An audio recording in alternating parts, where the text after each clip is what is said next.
Welcome back to Old School Sports and episode number 20 of our series with Pro Wrestling Sim. We've made it to the midway point of 2025, so we're closing in on really being in the future in just a matter of several episodes at this point, most likely. Want to start off, as usual, by thanking our loyal viewers and commenters, the board of directors, for the continued good suggestions on how we should continue trying to build up this wild world of wrestling promotion. As I noted at the end of the last episode, I was going to do a deep dive of our roster and make some potentially difficult decisions to hopefully get things a little cleaned up, get rid of a few wrestlers that we thought were excess, and ultimately improve the overall average quality of our staff while shrinking it a bit to save a bit of money, but more importantly, putting ourselves in a situation where we're going to have fewer matches that are close to duds with wrestlers that, given the progress we've made in the wild world of wrestling over the past 4.5, 5 years, don't really merit being part of the promotion anymore. So we did make a few tough decisions. Marion Preston, who was on a pay-per-appearance contract, we moved on from her. The biggest issue with Preston is that she just didn't fit well with a lot of the wrestlers in our promotion. I guess we don't have the screen we do have the screen to see it here, but bad chemistry as a team with fellow heel Kirsten Holloway, terrible chemistry as an opponent with McKenna McKee, Isabella Baxter, and Kaylee Lindsay, who are also part of our promotion. And at 34, she was also one of the older women's wrestlers in our division, so we decided to end the pay-per-appearance contract, and we brought a couple different female wrestlers on board to replace her, who we'll talk about shortly. We also moved on from Xander Barry. He was on a written contract, so we had to pay out 3 months of salary to move on from him. Moved on from Keith Yates, who was kind of one of our original stars, but Keith Yates, at this point, 38 years old, his wrestling skill has kind of peaked at 52 and is trending in the wrong direction. He's kind of plateaued in terms of his entertainment value. He was, at one point, an important member of our promotion, 2-time tag team champion over 146 days, but just didn't really see him having a future with us. And last but not least, we also moved on from Daniel Schwartz. He is certainly the most talented wrestler that we moved on from, but he was also relatively expensive for what he is. He's 47 years old, so he's certainly on the downside of his career. We were paying him $27,500 a month, so he was by far the most expensive of the wrestlers that we separated with. And we did implement drug testing a few months ago, and Daniel Schwartz was one of the people who had multiple positive drug tests, so felt like moving on from him, given his age, his expense, and the fact that he's one of the more drug-interested members of our wrestling promotion, that moving on from him made sense. We also did make one final move with a wrestler, and Josue Melton, given his strong agenting skill, we asked him if he wanted to transition to become an agent, and he has joined our staff. He'll be working going forward on hopefully making our shows even better and keeping morale backstage good. That gives us 5 backstage staff members, all of whom are very talented in agenting, to hopefully keep morale up, even though we did lose a few wrestlers who were relatively popular. Now, we did add a couple of additions to the team.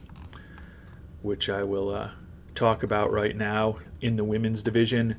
Brought in 26-year-old Raylan Norris on an informal pay per appearance agreement, $50 per appearance, to take Miriam Preston's spot in the women's division.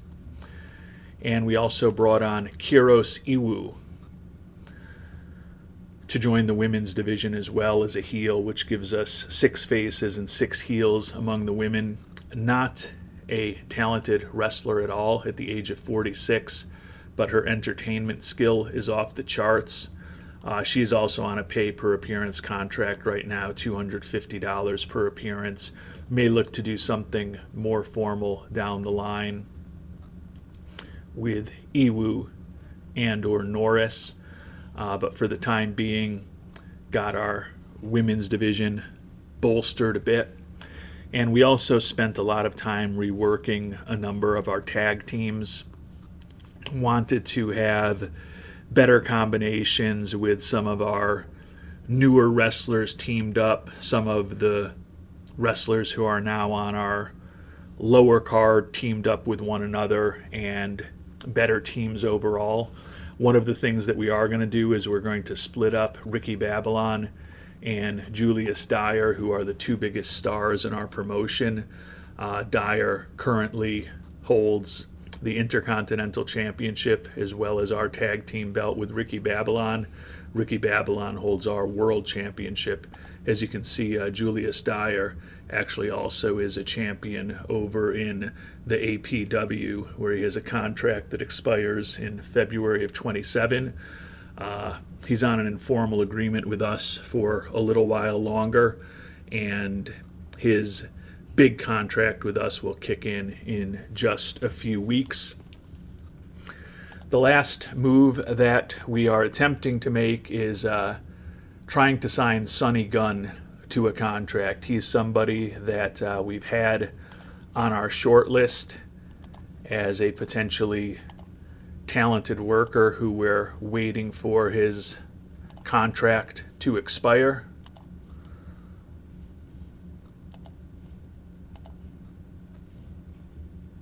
Oh, and I'm searching my roster for shortlist rather than the overall workers roster for shortlist, so that explains why I'm not finding anybody.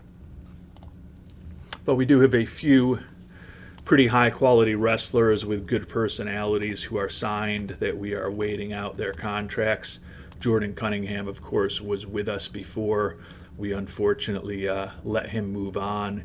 His contract expires at the end of this year with Alpha Pro Wrestling.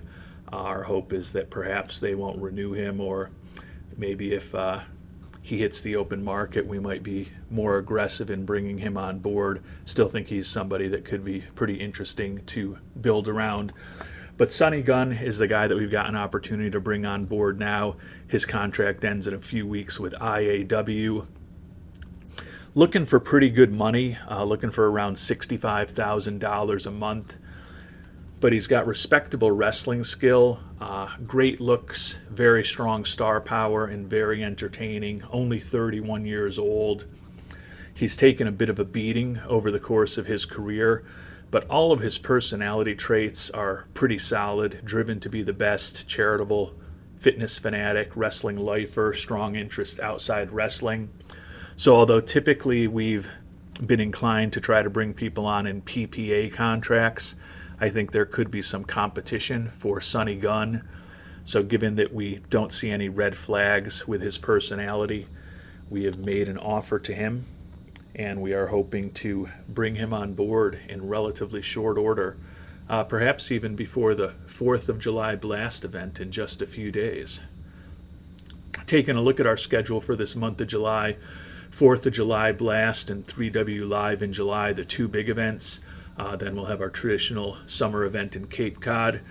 We're headed back to Europe for a small event in Lisbon that we've added to the calendar, and then we'll finish off the month in Brooklyn. Cason Hughes and Julius Dyer, as we've talked about, are already renewed, just waiting for their old PPA contracts to roll off and their new longer-term written contracts with us to kick in. And we'll see if maybe we can bring Sonny Gunn on board as well. And Sonny Gunn has gotten back to us, and he is set to join us as a heel. As I mentioned, pretty expensive contract for our promotion, $65,000 per month, $5,000 per appearance. Had to give him a $75,000 signing bonus. We were able to avoid gate and PPV revenue for him, but we had to give him a 20% share of his merchandise. And the contract just for 1 year. We can always revisit things down the line. He is in his early 30s. I think he can still be a very successful wrestler for many years to come, but didn't want to make a long-term commitment to him until we get to know him a little better. But we are going to go ahead and finalize this contract.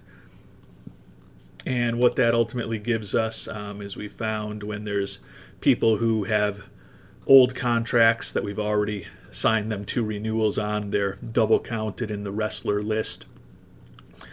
But with the moves that we've made, bringing on some new wrestlers and also moving on from the wrestlers we talked about, in addition to Josue Melton going backstage, we've got 20 faces and 20 heels right now.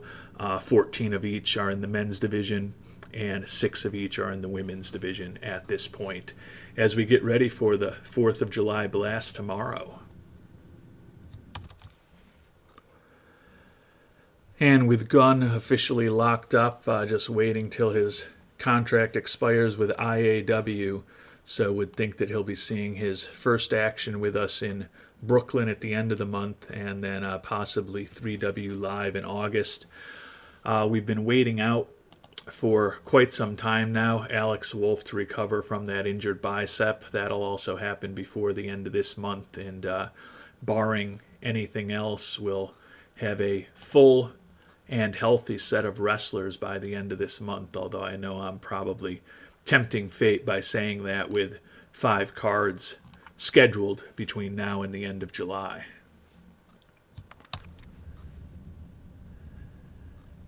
And 2 other quick housekeeping items before we move forward to the 4th of July blast.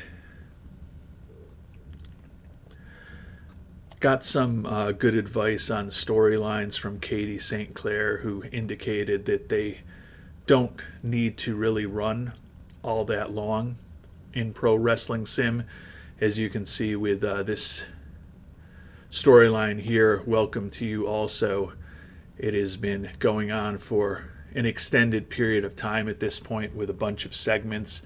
But apparently the main thing is the heat score on the storyline, and if you have 8, 10, 12 segments, that's probably enough to end it, which is actually good news as far as I'm concerned, because I've kept some of these storylines going for literally over a year with strong scores, and when I end them, I might have 1 or 2 wrestlers who get a 1-point boost, and I'm wondering what I'm doing wrong.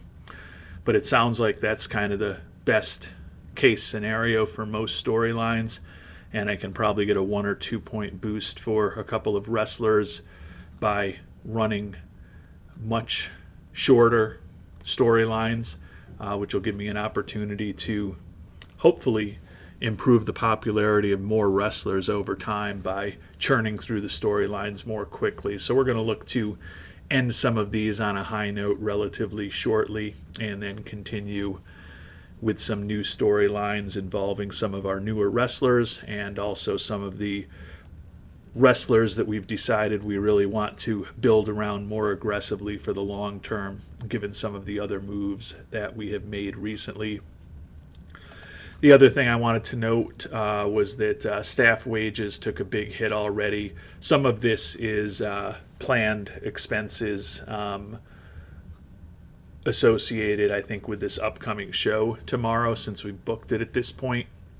But we did have about $140,000 in expenses associated with the wrestlers whose contracts we terminated, where we needed to pay out those 3 months that I talked about. And as I noted, Daniel Schwartz at $27,500 a month was the preponderance of that elevated staff wages that we're going to have this month from buying out some contracts.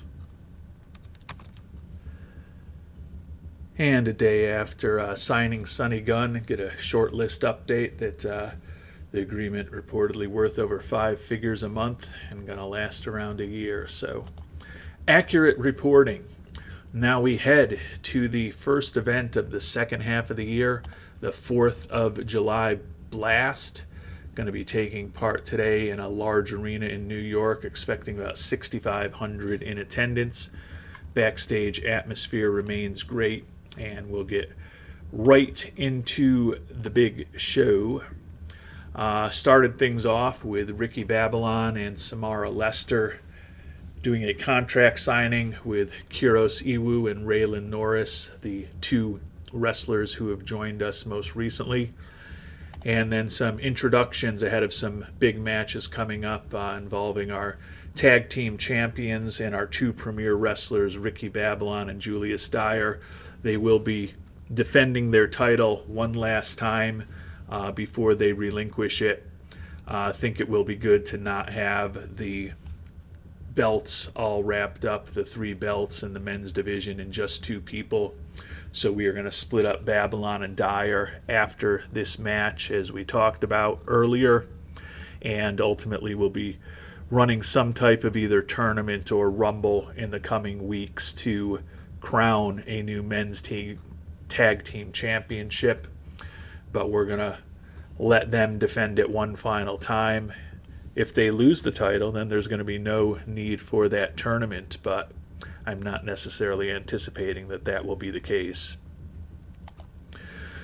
Start off the card with Raylan Norris and Marissa Wynn. And Raylan Norris, the newcomer who's on that PPA contract, gets the victory, although the score of the match not particularly strong. 2 new tag teams facing off today. The Maniacs, Xavier Mendez and Jake Simpson, a couple of lower card tag team wrestlers. Simpson is a great entertainer, the reason he's with us, and Xavier Mendez is a youngster that we signed not that long ago. Bobby Ray Wright now teamed up with Skylar Trevino, known as the Bomb Squad. Trevino is a wrestler who has had some pretty significant drug issues in recent months. Bobby Ray Wright is an older wrestler, not necessarily a big part of our future. So although Bobby Ray Wright in particular has been a prominent wrestler for us at times since we brought him on board over a year ago, he is someone who is probably not a huge part of our future, which is why he's paired up with the serial drug abuser and Skylar Trevino, who may not be a big part of our future either. A couple of wrestlers who we do have bigger hopes for, Juan Pablo Saavedra and Cameron Bright, tried to entertain, and the comedy did go over well in the match. Unfortunately, the final score only 53%, so a relatively slow start to this important card. Women's Tag Team Championship match, and we have a new tag team champion. McKenna McKee and Ansley Howard, the Spice Girls, lose to a new team, Mercedes Rose and Kaylee Lindsay, the Fresh Foxes. Mercedes Rose is our women's champion. I don't think we're going to have her hold on to this tag team belt for the long term, as talented as she is. Don't want to end up in the situation that we've been for many of the early years of this promotion, when Alani Hernandez was both the women's singles champion as well as part of the women's tag team championship. So probably we'll be scripting some back and forth in the women's tag team championship in the coming months. Who knows? Perhaps when all is said and done, Alani Hernandez will get the title back.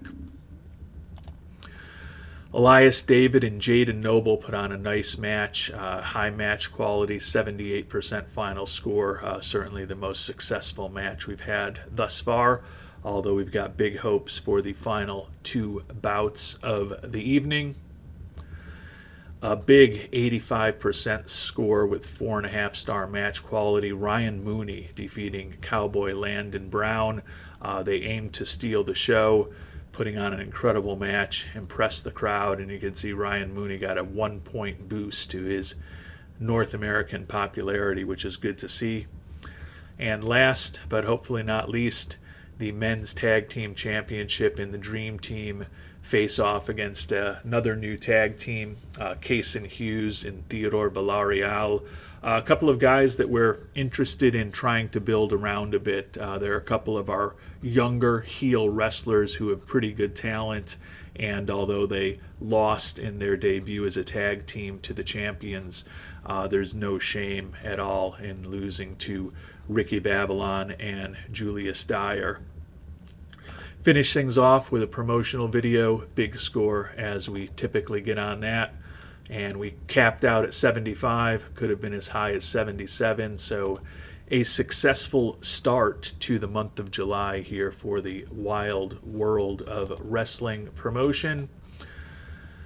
$360,000 in income on pay-per-view and close to $250,000 in ticket sales. The biggest event of the month coming up just a week in 3W Live. And we're ready for our big event of the month, 3W Live in July.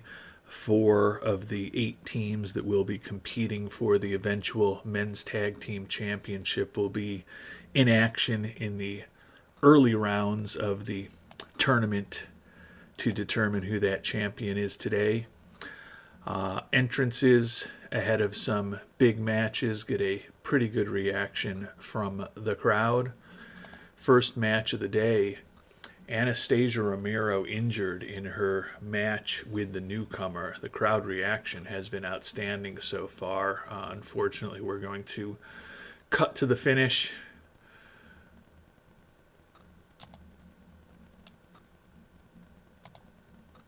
And Kiros Iwu gets the win over Anastasia Romero. Unfortunately, an injury for her, so she lost to the very entertaining new wrestler who had joined us. Not the greatest score, unfortunately.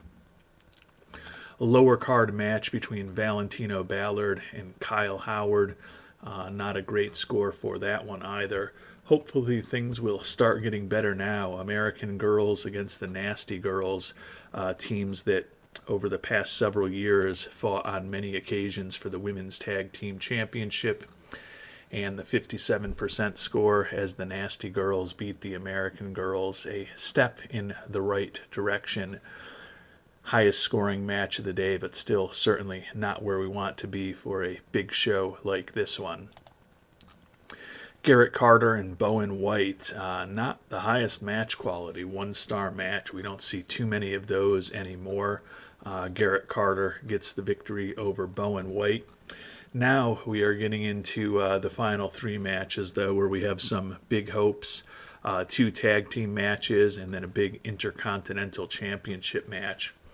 The first tag team match, the Demolition Squad, which is Elias David and Malcolm McKnight. They've been together for some time.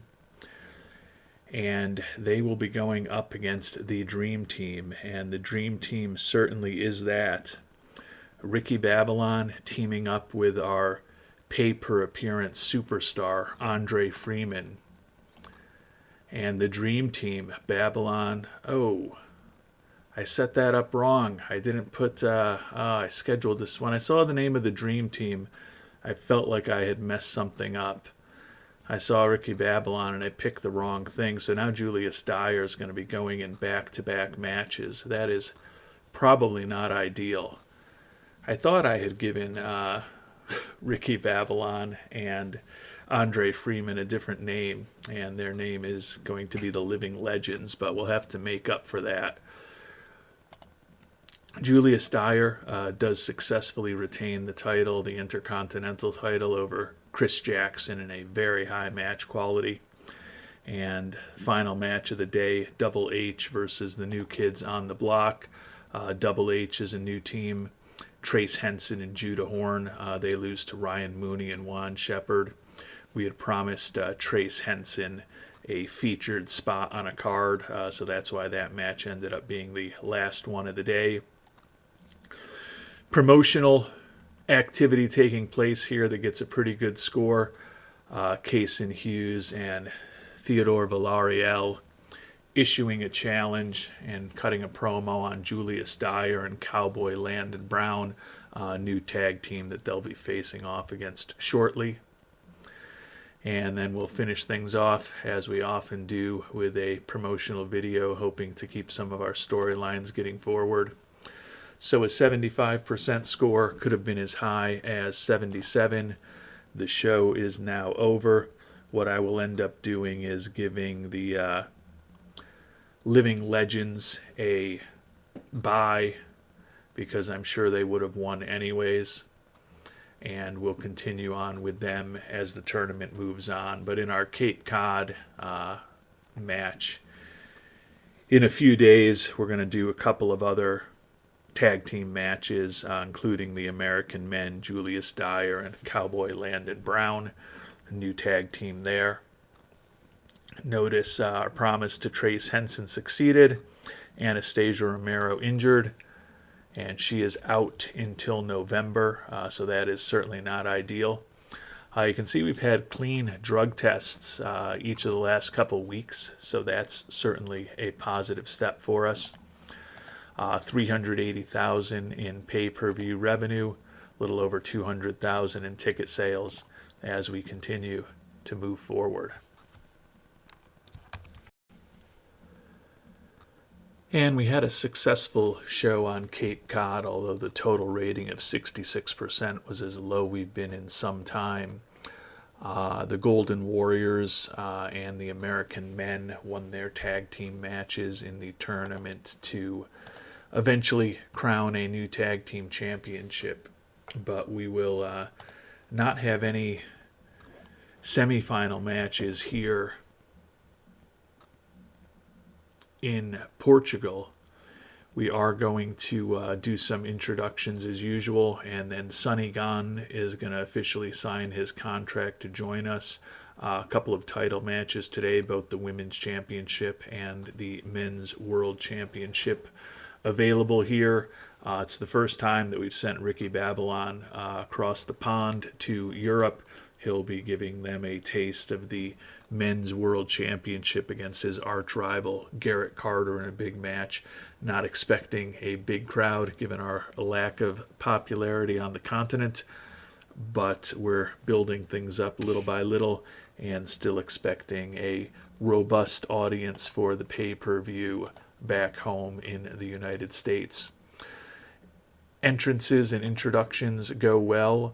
The signing of Sonny Gunn goes reasonably well, and doing it over here helps popularity in Europe as well, so that is good to see.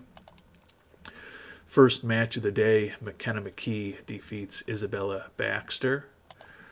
Juan Shepard and Judah Horn facing in the second match of the day, Juan Shepard with the victory. Women's Championship on the line between Alani Hernandez and Mercedes Rose. Mercedes Rose does defend her title. Apparently I screwed up and didn't add the commentators until after I had scheduled a couple matches, so I think that's also going to mess up another match for us. Getting sloppy with my work here. Ryan Mooney defeats Trace Henson, and a little boost in European popularity for Ryan Mooney, which is good to see. High match quality there. And again, no commentary in the Ricky Babylon and Garrett Carter match. Babylon defends his title.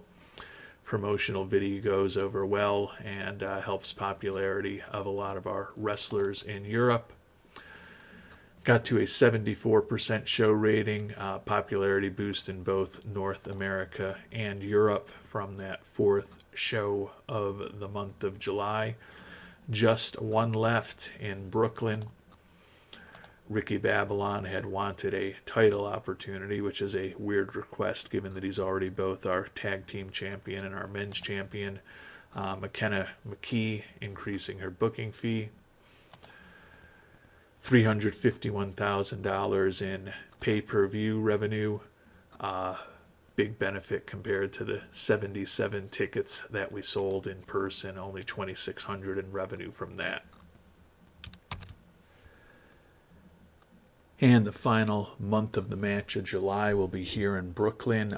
Alex Wolf making his return from a long-term injury, so it'll be good to see him back. The Women's Tag Team Championship is going to turn. The Fresh Foxes, who just won it, are going to be defeated by the Nasty Girls, and Alani Hernandez will get her tag team title back.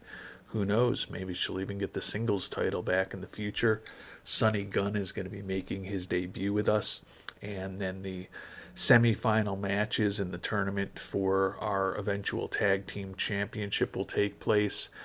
We have 3 face teams and 1 heel team that won in their first round matches. So Julius Dyer and Cowboy Landon Brown, the American men, are upset. But we are going to let the new kids on the block and Ryan Mooney get the victory over them and move on to the final. And then the Living Legends, who we've actually booked properly this time, will be facing off against the Golden Warriors in a match to determine who will be facing the new kids on the block for the men's tag team championship. Atmosphere backstage remains great. Introductions and entrances go very well. First match of the day between Emma Banks and Raylan Norris, not particularly successful. Move on between Alex Wolf and Kason Hughes, a couple of wrestlers who have typically been involved in the mid-card for us that we do expect to start building around a bit more. And Wolf, coming back from that long injury, gets the victory over Kason Hughes. The Women's Tag Team Championship, the Nasty Girls claim the championship backs. Pretty good score there. Lonnie Hernandez and Kirsten Holloway have had that good chemistry as a team, and it helped the match quality. Our former wrestler, Josue Melton, did a good job agenting as he continues to move into his new role. Big boost to popularity for Hernandez and Holloway. And Mercedes Rose, the women's singles champion, does take a little bit of a hit losing this match. Sonny Gunn makes his debut. Our new addition and one of our most expensive wrestlers gets the win in his first match in the promotion over Trace Henson. The match that had people upset, at least Julius Dyer and Cowboy Landon Brown. The new kids on the block, Ryan Mooney and Juan Shepard, defeat our new team, the American men, to move on and get a shot at the tag team championship. And I assume the Living Legends will get the victory, but we will find out now. And the Living Legends, Ricky Babylon and Andre Freeman, get the victory over the Golden Warriors, and chance for another tag team partner with Ricky Babylon that'll have a champion with. And with Andre Freeman being his partner now, they could hold on to that championship for a long time. Really, the only limiting factor would be the two of them getting old, or perhaps Andre Freeman finding someone to hit his relatively high asking price of over $400,000 a month and have him move on from the PPA contract that he's with us at this point. Big score for the End promotion, and hit a 75 on the final event of the month. Could have been as high as 79, so a nice little boost to popularity here in the United States as the wild world of wrestling continues to move forward.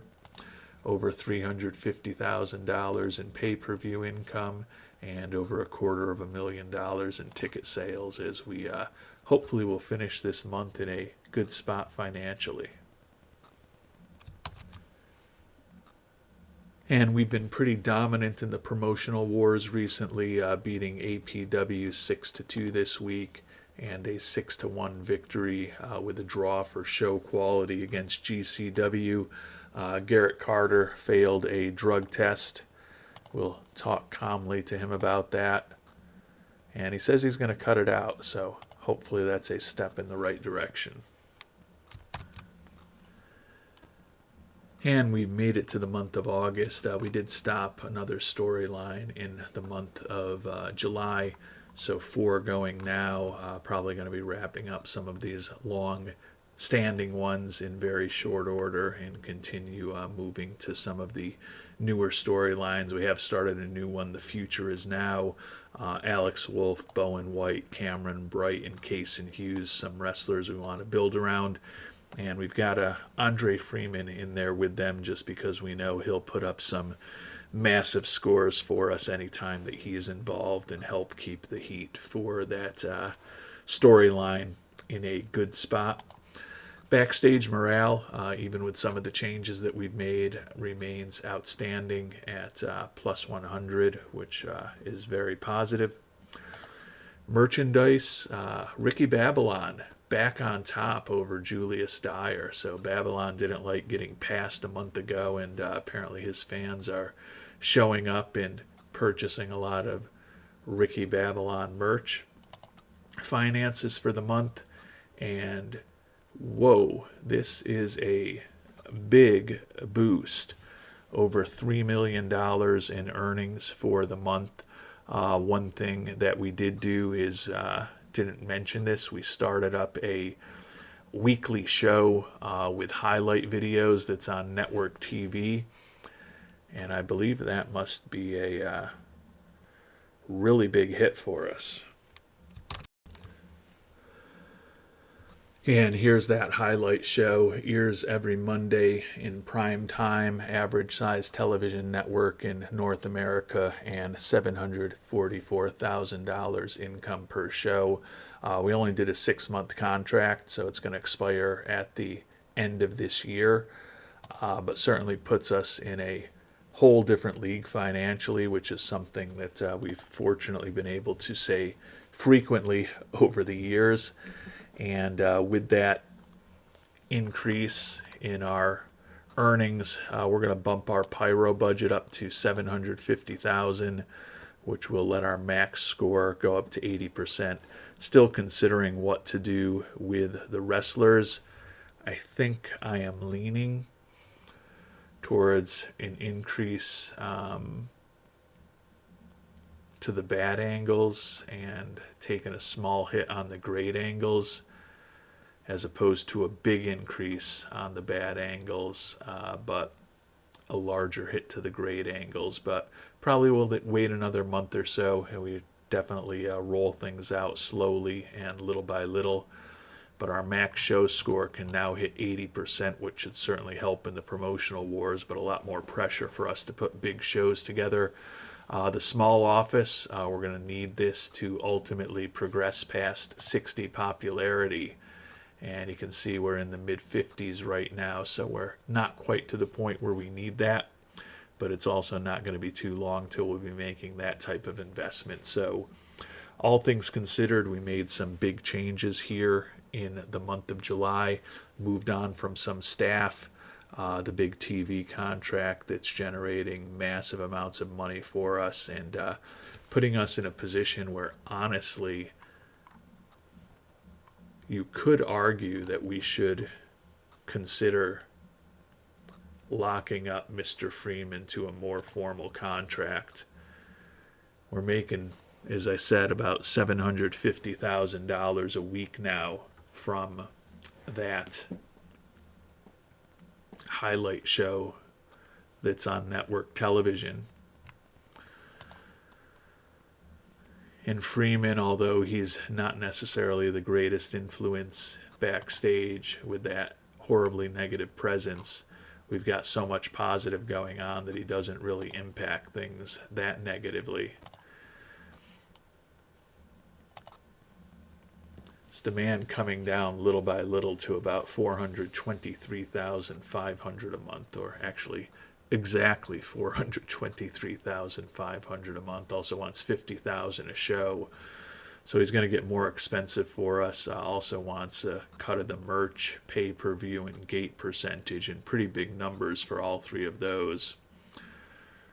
But it would not hurt too much to, especially if we're going to be building some tag team stories around him and Ricky Babylon as the living legends, to think about locking him up at least for a year or something, just so we know we can run with some storylines and not worried that someone else is going to poach him from us. So as always, a lot to think about as we get ready for the month of August.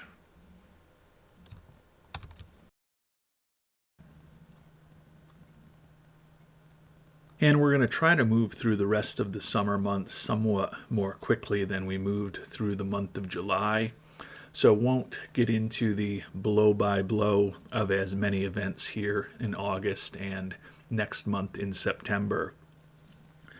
But with the fact that we have increased our production values to a maximum show score of 80%, and we've got an exciting card for 3W Live in August with 4 championships up for grabs, including the vacated men's tag team championship where the living legends will face the new kids on the block in the culmination of the tournament that went on in July.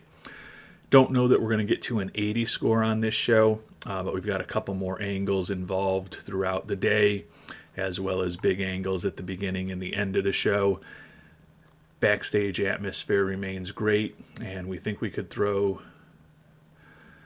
close to 7,000 people into the stadium here in a large local arena in Georgia. So we'll get the big show for the month underway. Entrances of some of the key wrestlers in today's championship bouts.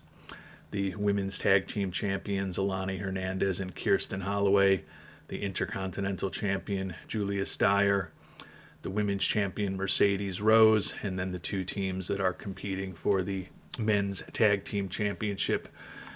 Good reaction overall to everything that we did there. Starting off with a lower end match, the Southern Gentlemen beat the Bash Brothers, trying to get these guys all some work. Probably not optimal to do it at a show when we're really gunning for a big score, but we do have to ensure that everyone gets work and remains happy with how we're treating them.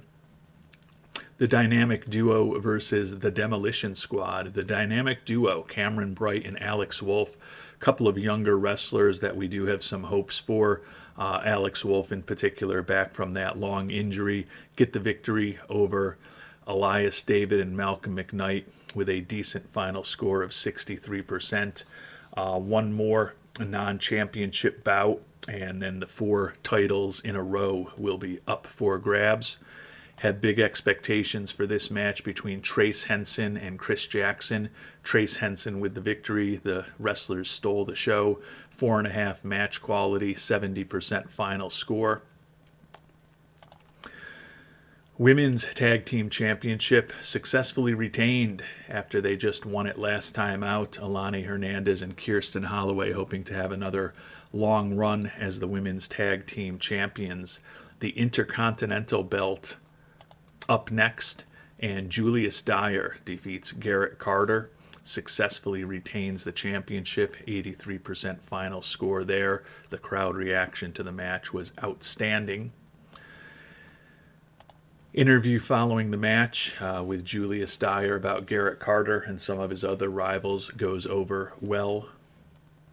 Women's championship match, Mercedes Rose retains her title against McKenna McKee. And as Mercedes Rose is leaving, the living legends are getting ready to enter, and we have a moment backstage, friendly conversation between them and the Ryan Mooney, Juan Shepard, who are going to be taking on the living legends. Good reaction to that angle, and now the men's tag team championship up for grabs. Not a surprise, Andre Freeman and Ricky Babylon are your new men's tag team champions. They stole the show. Unfortunately, the performances of Mooney and Shepard weren't great, but the crowd was into it. The match quality was high. Good final score of 90% for that. And we'll finish up with a promotional video about things to come. Very good reaction there. A little bump for all of the wrestlers involved. And when all was said and done, 80%, a new record show rating for our promotion. Could have been as high as 82. So well put together show that did what we needed it to do. Hoping that the pay-per-view response to this one will be positive as well, and certainly would expect, with the fact that we've hit an 80% score for the first time, we'll do well in the promotional wars as well. Dante Stein has been offered a contract by GCW. We actually have 4 backstage staff members who are working on helping orchestrate the shows, so we'll see what he's looking for, but it's possible we'll let him go. Over $370,000 in pay-per-view income, made over $250,000 in ticket sales. Bobby Ray Wright has asked for a title before the end of February. He is one of the less important wrestlers that we have in the promotion at this point, to be perfectly candid. I think I'm just going to be honest and candid with him and reject that promise. A 5-1 victory for us this week over APW. Our new enhanced production quality helped us draw with them as far as the production quality and the ultimate show quality. An easy 7-1 victory over GCW. Somehow they retain the cool factor with the level of violence and danger in the promotion style. And Jaden Noble has failed a drug test. I know that some members of the board of directors are a little disappointed that I'm not being more aggressive with those who have failed drug tests, but at this point, perhaps I'm going to have to wait until a significant incident or a perhaps even tragedy with one of our virtual wrestlers before I'm going to take too strong a stand. We'll talk calmly with Jaden Noble, and he says, okay, good talk. Maybe he'll stop using, but I tend to doubt it. And as we get ready for our shows in upstate New York, Chicago, and Philadelphia before our 4th huge event of this year, the SummerSlam at the end of August, GCW is cutting workers again as it's trying to get its budget in line. And you can see our former pay-per-appearance wrestler Riley Young has signed an exclusive contract with JCW. The most interesting wrestler cut by GCW is Aldo Goodman. Really like a lot about him. His wrestling skill and his entertainment are fantastic. Also his decent star power, good stamina. Former APW World Heavyweight Champion and Continental Champion. 29 years old, so he's somebody that we could certainly think about building around. I don't love the narcissism and the creepy vibe backstage, however, and with him looking for $275,000 a month, tend to think we're going to avoid bringing someone with those kind of personnel qualities into the promotion. There is an interesting option out there that we are going to consider, however.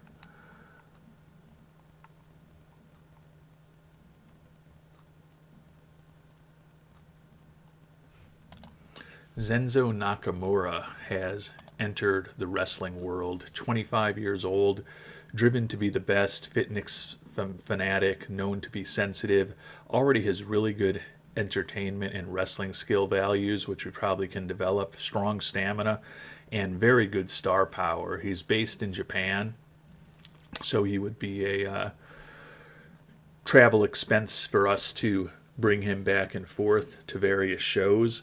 But if he's willing to sign with us, I think he could be a very interesting younger wrestler for us to build around. And given that he's so inexperienced, he's not looking for a bunch of money right now. We're going to actually, given his good personality traits, be a little more aggressive than we have been. We've typically gone with PPA contracts on new people till we got to know them better.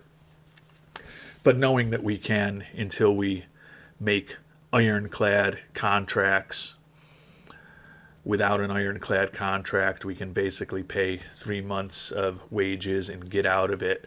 Think that we'd rather see if maybe he's someone who we can get on the cheap and really build around. We're going to offer him $3,000 a month, $5,000 signing bonus. going to take the gate percentage that he's looking for out, and we would bring him on as a potential heel for us. And we don't have an evil foreigner, but given that he is one of the few wrestlers we have that will be based in Asia. In fact, I think he's the only wrestler based in Asia, and we're thinking about bringing him on board to potentially join the promotion. Gonna see if he's willing to do that for us. Interestingly, they don't have the option right now to select a push for him, maybe because he's entirely new. He's going to come in at the bottom level, which would not be surprising. Says he's willing to consider the offer. We'll wait to hear more from Mr. Nakamura. And Zenzo Nakamura has accepted our contract offer, so we are going to go ahead, bring him on board, finalize the contract. We also are going to lose Dante Stein. We did not put in an offer for him. You may remember we got a recommendation to bring him on board from one of our wrestlers as a staff member, probably about 1.5 years ago at this point. We've certainly used him in the past, but with the fact that we now have both Marvin McNeil and Josue Melton, the former tag team duo, the M&M Boys, as backstage staff members for us. Don't really need 5 at this point, I don't think. And given that Stein, with that selfish, narcissistic personality, was someone we didn't necessarily love bringing on board originally, we'll let him move on to GCW and let them guarantee him a big contract in the future. And based on recent viewer feedback, specifically from Katie St. Clair, we've talked about this before, but we're going to start churning through our storylines much more quickly. So we ended the New Generation storyline. Jaden Noble, Ryan Mooney, and Juan Shepard all received 1-point boosts to their popularity. Julius Dyer, who was also in that, did not, but given that his North American popularity is already at 100, that makes sense. We have added 2 more storylines at this point that are both starting now. Got to start somewhere. Valentino Ballard and the newly acquired Zenzo Nakamura going to be working with Sonny Gunn and Chris Jackson to give them a little more heft, get a storyline to hopefully start building up those 2 newer, younger, less popular wrestlers and leverage some of the popularity of Jackson and Gunn. And then also save Social Security. 4 of the older wrestlers in our promotion, Bobby Ray Wright, Judah Horn, and Kyle Howard, are all in their 40s. Cowboy Landon Brown is in late 30s. Going to try to get a storyline going with them to give them all hopefully a 1-point bump in their popularity in the not too distant future, as we want to try to keep the wrestlers who might not be as important and might be closer to the end of their careers as popular as possible to continue supporting our shows. And we've continued to move through the month of August, 3 relatively successful shows, 75% score for our show in Saratoga, did slightly better with a 76% score in Chicago, and then back at 76% last week in Philadelphia. So not reaching our 80 cap, but the last 2 shows did slightly exceed our previous 75% cap, so small amount of progress in our continued battles in the promotional wars. One medical issue has come up. Skylar Trevino suffered a calf injury. He's going to be out until December. Anastasia Romero out until November. So a couple of face wrestlers on the women's and men's side are going to be out for a while. A couple of big events coming up in a row right now. The huge event, the 3W SummerSlam, is just a day away. And then after that, the premier event for the month of September, the Labor Day Bash will take place.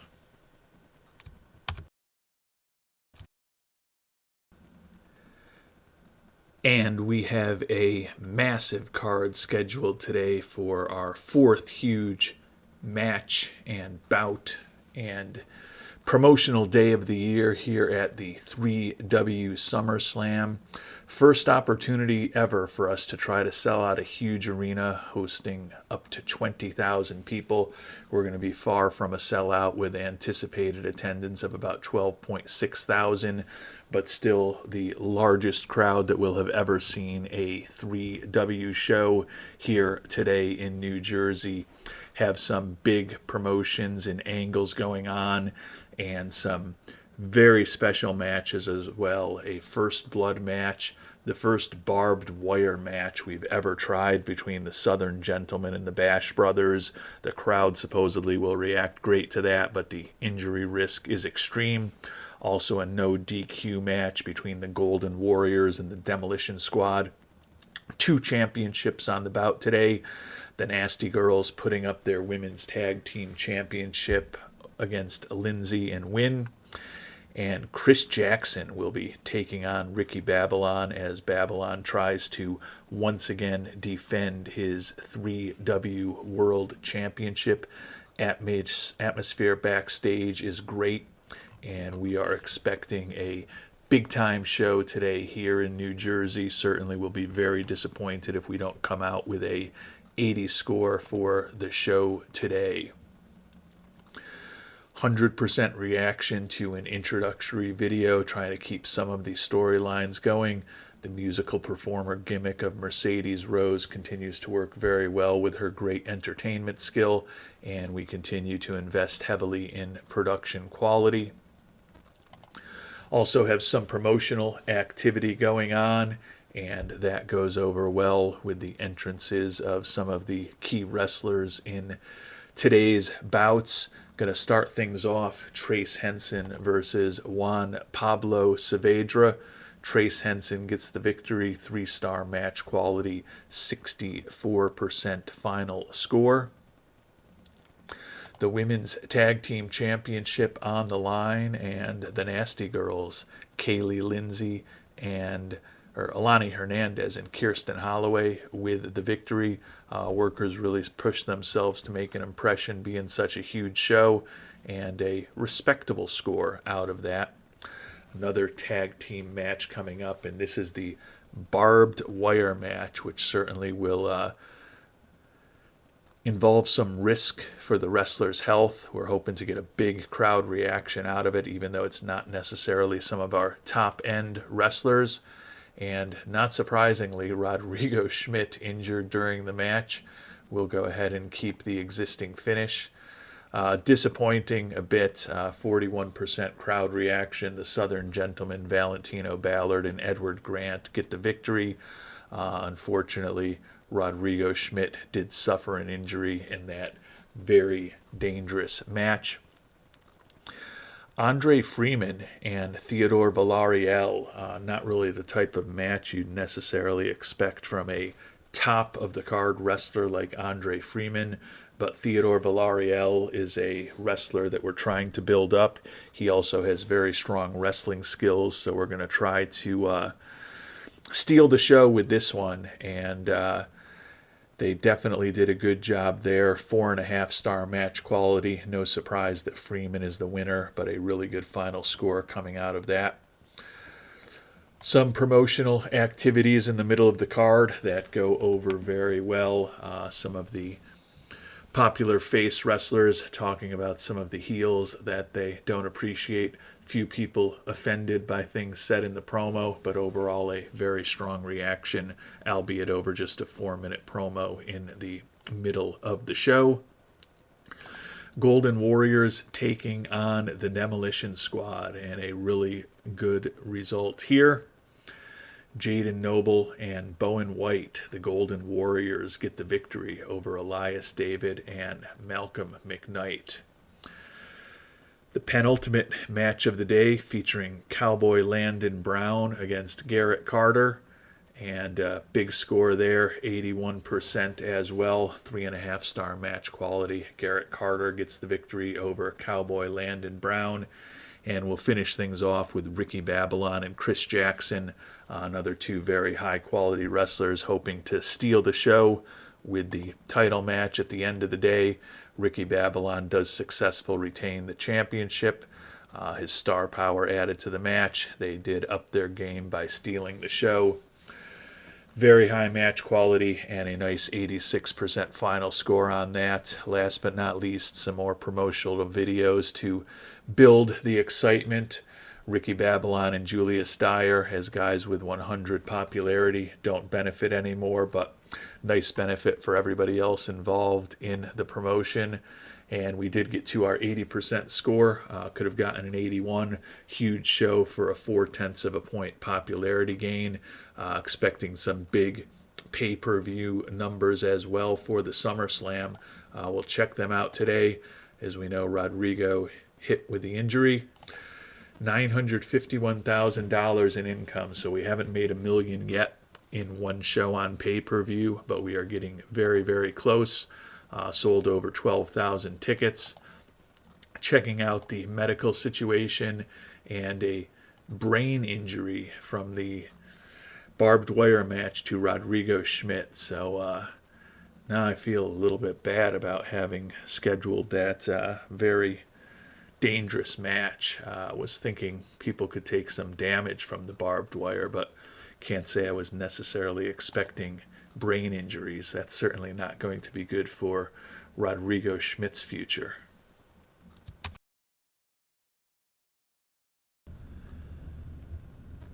And we've made it to the month of September, so 1 month to go in this episode. Have the Labor Day Bash today, second biggest show of the month, and then 3W Live in September, about a week and a half away. In between, some of our wrestlers will be making another foray to Europe for our first show ever in Rome, and then we'll finish off in Pittsburgh and Rochester in another 5-show month for the wild world of wrestling. Backstage morale remains outstanding. Merchandise sales, Ricky Babylon, after having gotten outsold by Julius Dyer a couple months ago, has re-exerted his dominance as our most prominent wrestler. Sonny Gunn, newly signed, sold almost $6,000 worth of merchandise, so we continue to grow the pie, and it also continues to get somewhat more diversified as more and more wrestlers get more and more popular. Financial situation just keeps getting better and better, even though we did enhance our capabilities last month with the pyrotechnics to get up to an 80% score, made over $4 million. The introduction of that weekly highlight show has been huge for us. And then last month in August, we also did have one of our huge events of the year, which are also huge for us. You can see the network television money is even more significant than it was just a few months ago, as our pay-per-view shows and our network television shows do better and better, making almost $250,000 in sponsorships at this point. The total merchandise pie has been over $100,000 for each of the last 2 months. So although our production costs continue to climb and our staff wages remain very high, we are making good financial progress here, over $19 million in cash, and we've made about $7.5 million over the last 2 months. And we're hoping that we'll have a good result today, although the live event in September is, as I noted, our biggest event of the month. Still have some big matches on the calendar, the Women's Championship, the Men's World Championship, and then a match between the American Men and the Death Squad, a new tag team that will be making their debut together this evening. We're in Minnesota, expected to sell over 7,000 tickets for the Labor Day Bash. Introductions ahead of the big show get a good reception from the crowd. Spice Girls, McKenna McKee and Ansley Howard with a victory over the American Girls in a tag team match. Judah Horn and Zenzo Nakamura, the new addition and an older wrestler who are trying to rejuvenate a bit, faced off against each other. They both have decent wrestling skills. They upped their game by aiming to steal the show.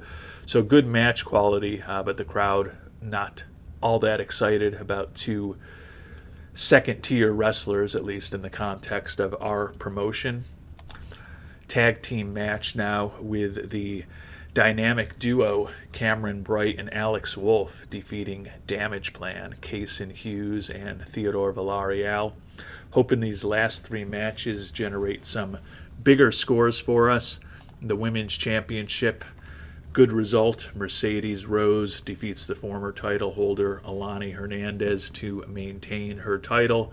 74% score there, so much bigger than those first three matches, and hoping that the final two matches of the day will be the biggest results for us. The American men, Julius Dyer and Cowboy Landon Brown, defeat the Death Squad, Garrett Carter and Sonny Gunn.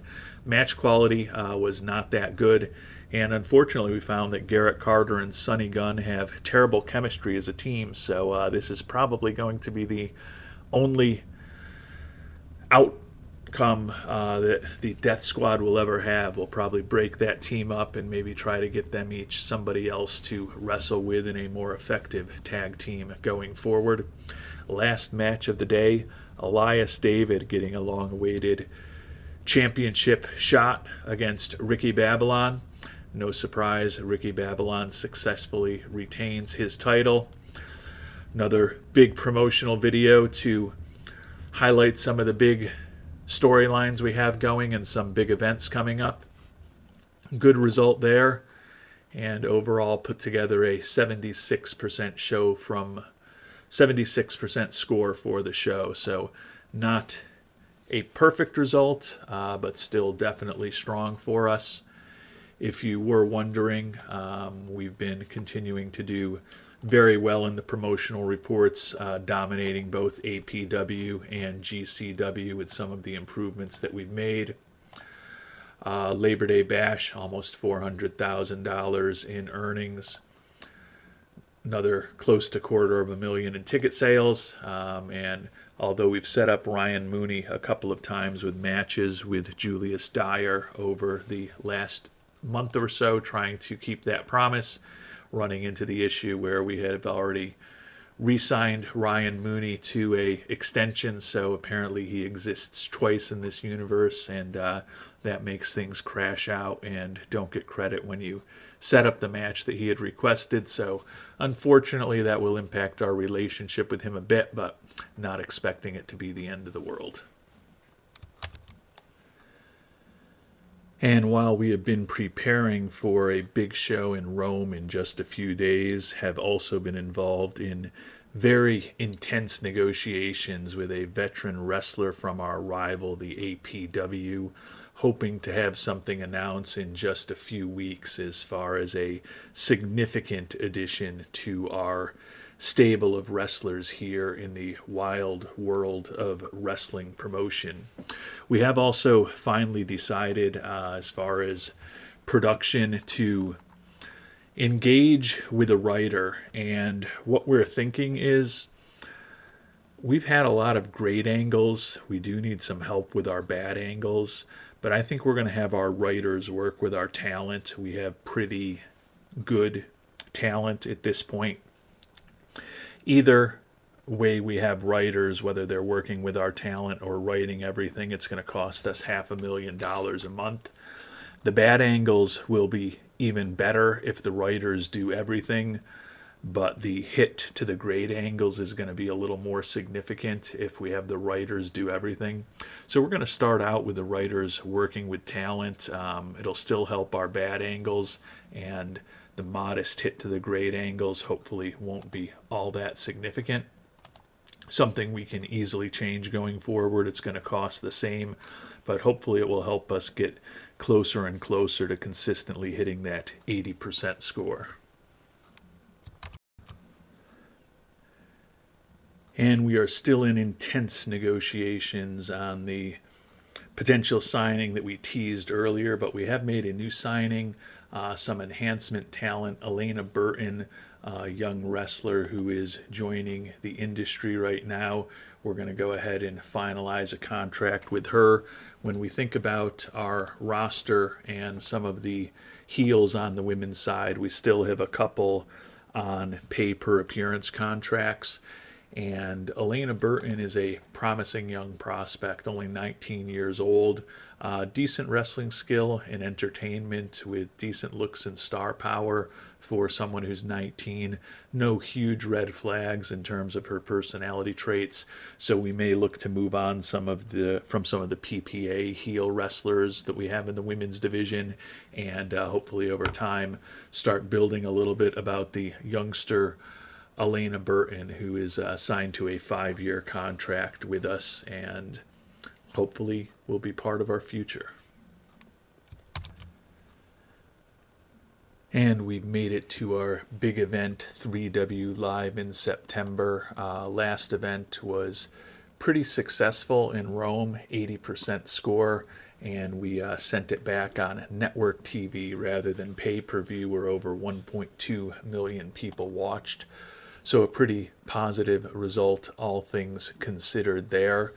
I think we've got a really nice card scheduled today, including a first blood match between Chris Jackson and Jaden Noble, a couple of our most talented wrestlers in the promotion. Elena Burton, the recently signed youngster, will be facing off against Kaylee Lindsay, another relatively young wrestler in the promotion. And there will be a men's tag team championship with the Living Legends against the New Kids on the Block, as well as Mercedes Rose putting her women's championship up against McKenna McKee. Get this show underway.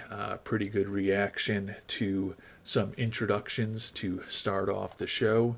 Kaylee Lindsay and Elena Burton. Only a 49% score. Kaylee Lindsay beats the rookie Elena Burton in her first match with the Wild World of Wrestling. Valentino Ballard and Theodore Villarreal. Ballard gets the victory over Villarreal, a couple of younger, lower card wrestlers that we are trying to build some momentum with. Speaking about building momentum, we don't need any help with Mercedes Rose. She's going to put her title on the line. Good segment score there of 74%. She remains a huge asset for the Wild World of Wrestling and does retain her title. Garrett Carter facing off against Cameron Bright, another younger wrestler in the case of Bright, who we're trying to build up, having him going up against an experienced veteran like Garrett Carter. Have the Chris Jackson and Jaden Noble match coming up, expecting a potentially big score here. They aim to steal the show, putting on such an incredible match, impress the crowd, everyone boosted. Jaden Noble gets the victory over Chris Jackson, very high match quality there. Cowboy Landon Brown and Sonny Gunn in a match trying to take advantage of their entertainment skills, and that went over well. A nice score there as Sonny Gunn gets the victory over Cowboy Landon Brown, and we will finish off the show with the Living Legends putting their tag team championship on the line. Massive score there, 4.5-star match quality, 90% final score, as Babylon and Andre Freeman retain their title. Afterwards, they run a promotion and get a big score out of that, and we'll finish things off with a high-quality video production that delivers its usual 100% score. So a 80% score on the day, could have been as high as 82.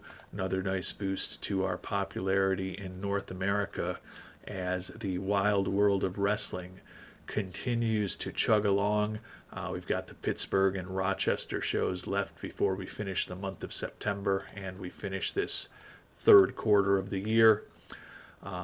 Pay-per-view got us $386,000 in income. Also sold over 8,000 tickets. So we continue to build this thing up brick by brick.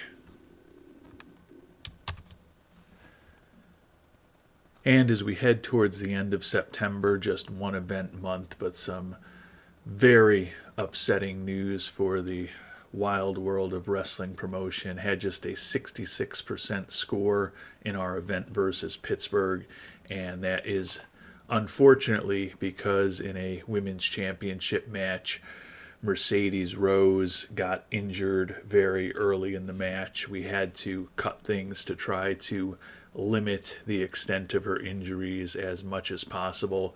So that poor score certainly did not help with a 49% score on a relatively short show. But the real devastating news is that Mercedes Rose suffered a neck injury that's going to keep her out for about a year and a half. So our incredibly talented women's wrestling champion is going to be shelved for all the rest of this year, all of 2026, and the first part of 2027.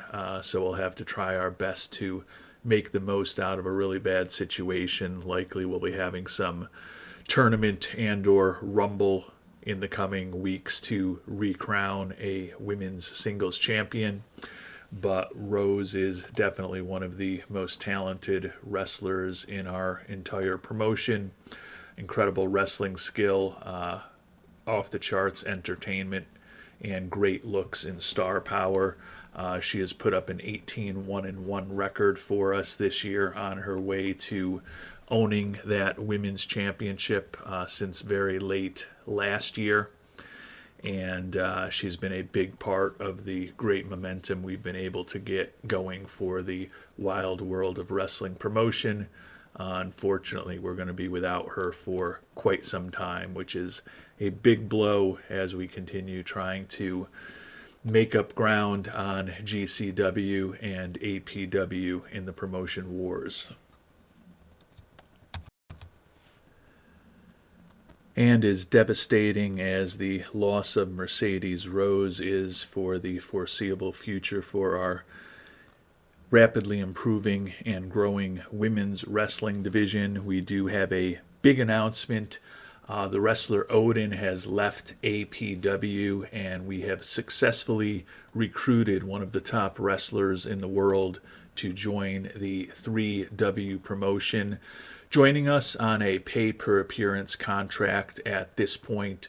We're going to be paying him $50,000 per appearance, 5% of the gate, and 5% of the PPV sales, signed to a 6-month contract at this point.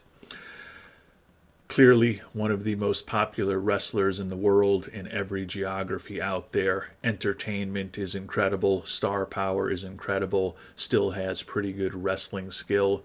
Odin is 49 years old, so certainly not someone that we're going to build around for the long term. But with Andre Freeman on a pay-per-appearance contract as a face, felt that bringing Odin on a pay-per-appearance contract as a heel made sense. Odin, in terms of a written contract, was looking for over $400,000 a month, in the same range as Andre Freeman. Not necessarily a commitment we want to make, although we can certainly afford it at this point. But we'll see how Odin fits in with the rest of the promotion in the coming days and weeks. But very excited to see what he can do for us. Obviously a main event push for him, heel, and given his history, he's going to have a supernatural gimmick, which we will see what we can do with that going forward. But very excited to have the one-time APW World Heavyweight Champion, the one-time APW Tag Team Champion, and the one-time GCW United States Champion happy on board. 178 wins and 32 losses over Odin's outstanding career. And APW's loss is our gain, even if he's not someone we'll build around for the long term. Certainly think that having Odin on board will help us continue to put together better and better cards for our customers.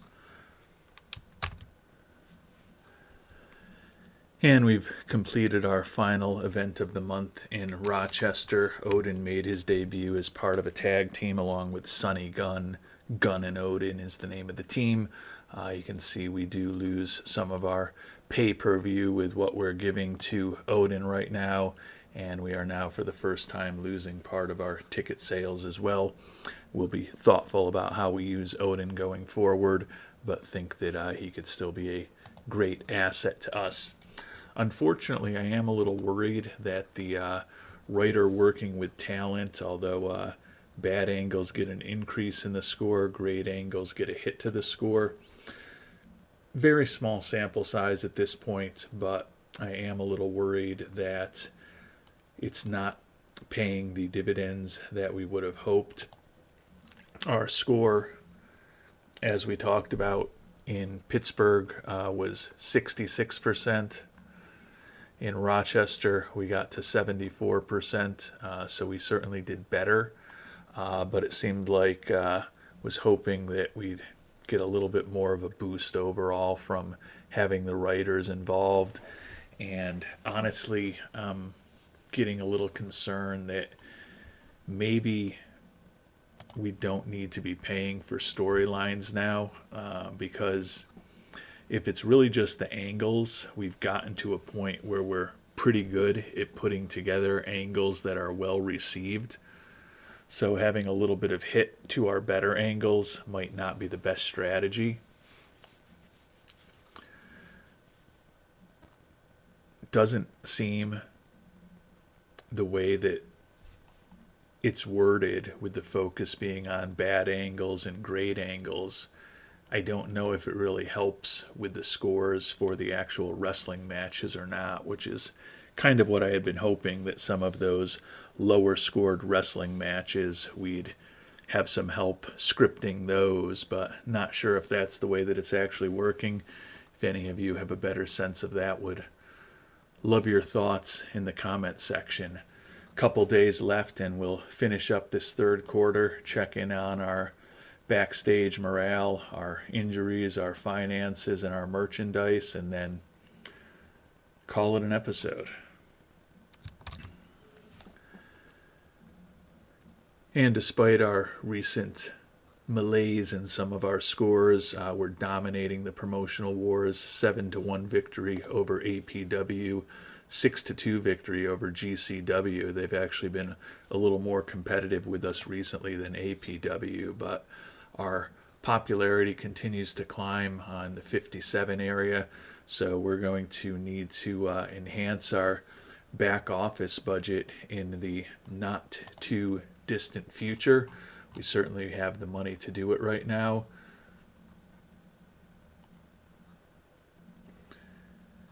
And given that it will improve merchandise sales significantly, I think, I guess at this point we wait till October, since we don't really have, not sure whether it will help with September sales or not, but certainly going to, unless we have shockingly bad financial results, plan on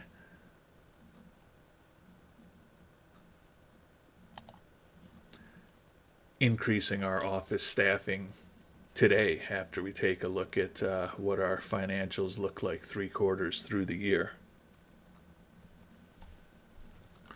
Backstage morale still outstanding. Chris Jackson and Andre Freeman remain the only real negative presences that we have. Sonny Gunn, relatively new addition, and Odin are both positive presences also, so that is good to see. Feel like we're in a really good spot backstage, and we've been that way for quite a while at this point. Medical, Rodrigo Schmidt, Anastasia Romero, and Skylar Trevino will all be healthy. Schmidt in October, Romero in November, and then Trevino in December. But as we noted, we've got a long time to wait with Mercedes Rose at this point. We've been doing better as far as our last couple rounds of drug tests. So apparently some of the discussions we've been having may be helping people clean things up, or we might just be getting lucky. Merchandise for the month, Julius Dyer sneaks back ahead of Ricky Babylon. Sonny Gunn pretty solid as well. Cowboy Landon Brown up over 2,000. There certainly is an argument to sign a written contract with the likes of Odin and Andre Freeman to sell more merchandise, but given that, as I noted, those guys are making $400,000 a month, and from a merch perspective, our best wrestlers are making $35,000, $40,000. Probably not a reason to sign either of them to a written contract. Finances made over $4 million once again this past month, despite the fact that our production costs crept up again. Network deals were the highest that they've ever been. Our staff wages remain very high, but more than manageable with the money that we're making, over $23 million in the bank at this point. So we certainly are going to build a small office at this point. And honestly, we can start thinking seriously about whether we want to take staging and lighting, camera quality, and music to the next level. Certainly seems like we've got the money to do all of those things, but until we get to the point where we're consistently hitting an 80% score on the shows, don't know that we need to raise the camera quality or the staging and lighting, and wouldn't hurt to do even more to help our worker popularity gains, but $1.5 million a month with $1 million implementation fee.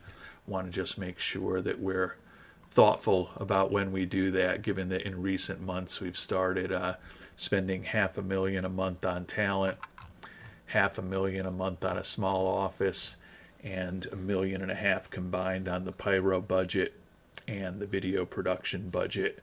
So our expenses have increased by $2.5 million a month with some of our recent decisions, from just a few $100,000 not that long ago to closing in $3 million a month now, as we continue to grow and continue to improve. While we're here, we've had the long-running storyline, the youth movement, Ansley Howard, Kaylee Lindsay, Theodore Valeriel, Xavier Mendez, and Ricky Babylon. We're going to go ahead and end that storyline, and the future is now. Got to start somewhere, and Save Social Security are all relatively immature storylines at this point, but you can see that our Save Social Security has a lot of heat. Got to start somewhere as well, and even pretty good heat for the future is now. So think that there's opportunities to continue growing the popularity of many of these wrestlers, and we'll probably start another storyline or two with the beginning of the final quarter of the year ahead of us. Just a small programming note, I'll be traveling and out of town for work the remainder of this week, so don't expect to hear anything from me until the weekend, but looking forward to getting back from my travels and hopefully continuing to play some pro wrestling sim with continued input, guidance, and support of the board of directors and all the rest of our viewers. Until our next episode, thanks so much for watching, and hope you have a great day.